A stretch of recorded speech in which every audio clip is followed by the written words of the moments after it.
the simplest term I can say is when you cross those lines, that could be your haven. That's your sanctuary. That's where you can kind of leave everything that's going on outside behind.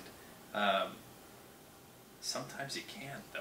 If you have parents that are being what I would consider a distraction, and it might not just be parents, if there's anything out there that's a distraction, what can you do to cope with those circumstances and make yourself in the moment and be as successful as you possibly can on the baseball field? There's all kinds of tricks of the trade, but if I could illustrate the best, I don't know if you've ever seen the movie For Love of the Game, but Kevin Costner plays a pitcher, and he's playing in New York, and you have the crowd, you have the hecklers, they're bringing up probably your high school girlfriend's name, talking about how ugly she was, whatever it might be. New York fans can get a little rough, any Yankee fan out there.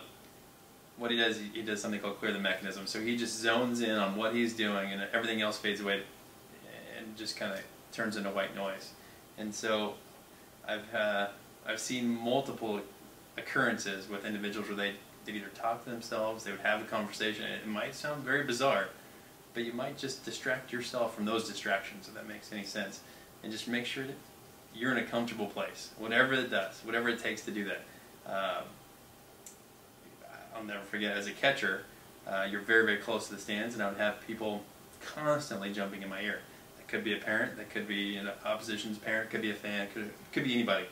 And I would literally have a conversation with myself, talking about, oh, okay, so if I were to have a curveball my next at bat and just literally have a conversation, looking probably a little bizarre, but it's whatever I could do to possibly get myself distracted from the distractions.